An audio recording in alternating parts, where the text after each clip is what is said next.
Todd McShay from The Ringer, former ESPN draft analyst, assessing how Andrew Berry and the Browns solve that quarterback issue that they have. They don't have the money to sign a top-tier guy. They weren't in on Stafford. This is not a pluck, pay, and play situation for them. And that's not changing in 2026. So as I'm putting myself in Andrew Berry's shoes, I'm saying, organizationally, what's our way out of purgatory? They're in purgatory because of Deshaun Watson. It's only to draft and get a quarterback on a rookie contract. It truly is. These two things are true, okay? Hear me.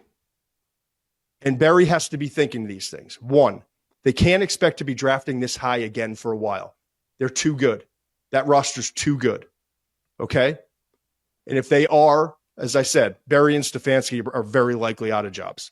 Number two, because of the Watson deal, you don't have the cap space to make it a big ticket signing, as I just said. So it ain't next year in the draft for a quarterback, or else you're out of a job probably.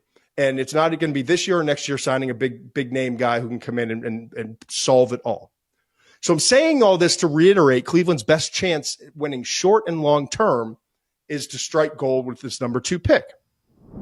And Mary Kay, that's kind of laid out very logically, and it's the same thing that you've been saying since the beginning of the offseason. If I'm not mistaken, I thought Todd McShay said just maybe 1 or 2 weeks ago, maybe 2 weeks ago. I can't remember exactly when it was, but I thought he said the Browns are not taking a quarterback at number 2 overall. I'm pretty combine. Sure I think it was at the combine is when that came out. Combine? Yeah. Yep. So here we are 2 weeks later, maybe I guess 2 weeks later or something like that, maybe almost 3 weeks later. And now he's saying that the Browns are taking a quarterback at number 2 overall. So it's just so funny how well, he told you how he arrived at it, and it's pretty well.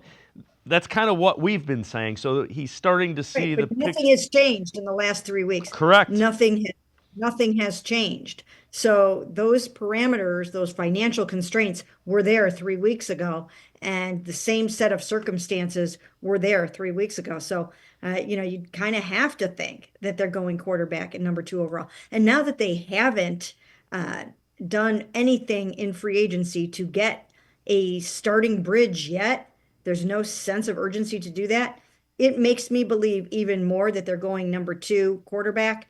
And it just seems like Cam Ward is going number 1. That leaves me with Shador at number 2.